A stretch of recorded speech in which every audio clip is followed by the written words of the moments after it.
Those of us who live and visit the Chesapeake Bay have a vision of clean rivers across Maryland's eastern shore. But the truth is, all of our rivers are polluted. Virtually every river on the eastern shore is impaired. With proper education and outreach, coupled with restoration, education, and advocacy, we will clean these rivers. We must.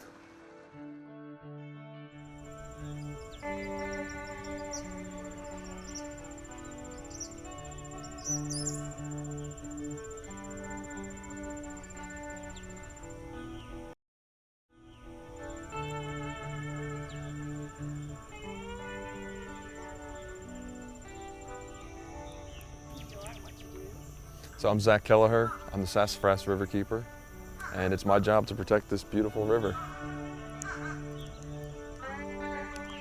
The Sassafras is only about 22 miles long, but it has these really distinctive creeks on both sides that all have their own unique personalities. It's a pretty powerful little river. One of the things that's really unique and special about the Sassafras is the elevation. On the eastern shore, we don't have much elevation. So it's pretty spectacular when you come out here and just look up and see these gorgeous sand bluffs rising 80 to 100 feet up off the water. There's some incredible bird life out here. We have a lot of heron rookeries, a ton of eagles and ospreys and herons and everything you can imagine.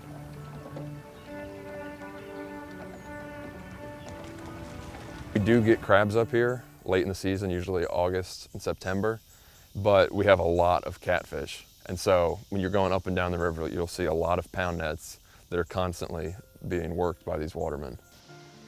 It's filled with lotus. So when it's blooming like it is now, it's incredible. You're just surrounded by it. And these beautiful plants have been here for probably many thousands of years. And the Takwa Indians would use these as a food source. This is almost like cabbage, so the Indians would eat it. You can actually eat the stem, a little bit more tough than celery, but very similar. And you can see the strands coming down here that bring the water up and engage in photosynthesis, soaking up carbon dioxide and putting the carbon in the mud in the bottom of the river, and then releasing oxygen for us and the fish. This is also edible. The flower of the plant doesn't taste too bad. And inside here, you can see a yellow seed pod that, after a while, is going to turn into this, a green seed pod. The seeds can be eaten raw or roasted in the oven. The tuber at the bottom of the root, or part of the root system, these are all rooted into the mud, is edible, provides you with starch. When the water gets a little bit warm, this provides some shade, which keeps the water a little bit cooler. It also, the stems of the lily pads provides muskrats with building material for their lodges. It seems from people that I've talked to that have been here their whole lives or here for the past 20 years, that each year there's more and more and they're expanding. And it's great because it also reduces the amount of water chestnut. It kind of provides that natural habitat and that natural competition that blocks out invasive species, which is great. But the water chestnut's an invasive species and it's tenacious, so it still pops up in any available space. We've been battling water chestnut here in the Sassafras for about 50 years. So it's a really damaging, harmful invasive species. It grows very rapidly. If you leave an acre of it, the next year it'll be 100 acres.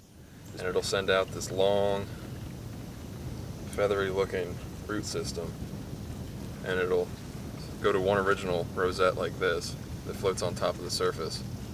And it has these air sacs here, which is how it stays buoyant and floats on top of it. And then underneath here, there's these crazy, demonic looking four-spined seed pods that bury down in the mud, which are sharp enough to penetrate boots. If you step on one of those, it takes the fun out of the day really quickly. Off of that root system, 10 to 12 more plants will shoot off. So if you go down the chain here, you can see all the different ways. This is all the same plant. Each one of these will drop 18 to 20 seeds. So one water chestnut plant is capable of producing up to 120 seeds. And so what we're trying to do out here is pull them out before they drop the seeds, because these seeds can remain viable in the mud for up to 13 years. So by continuing to pull these out every year, we slowly reduce the seed bank that's in the mud. On the Sassafras, we do receive some of the effects from Conowingo Dam, and every time they open the gates, the debris that comes from Pennsylvania and New York washes down, and if the winds and tides are right, it washes up into the river. The dam has been doing a good job trapping this stuff and catching it before it gets released into the bay, but then every time they open the gates, it just goes back out. I want to stress that we're not blaming the dam for putting this trash and debris into the water. All we're saying is they need to be held accountable too. If they're allowed to profit from a natural resource, they should also contribute to preserving and protecting that natural resource. Like most of the Eastern Shore, agriculture is the dominant land use. It's about 67% of the land in the Sassafras watershed. But the bees also go on flowers, and they make what from the nectar in the flowers? We have a program called the Sassafras Environmental Education Center. Yes, we are going to taste the honey. We garden, we harvest the vegetables, we canoe, we hike. The leaf turns the sun's energy into food. Our overall theme is agroecology, how agriculture can be helpful and compatible with the local ecosystem. All of that sort of wraps together for young people to have a frame of reference as to how human activity can be compatible with nature's design. So I think that's our association with the Sassafras River. It's beautiful design. I had a monarch land on my shoulder yesterday. I like to tell people when they ask me what I do, I like to tell them that it's not a job, it's a lifestyle. It doesn't matter if it's between 9 to 5 or not. I'm out here at 6 in the morning, I'm out here at 11 o'clock at night. I just love it. And so as the Riverkeeper, I'm really the voice of the river. Since it can't speak for itself in Annapolis, and it can't speak for itself at the local town council meetings and everything, that's my job. So my job is to represent the river and do what's in the river's best interest and do whatever I can do to protect it and restore it so that we can try to get it back to the glory that it once was.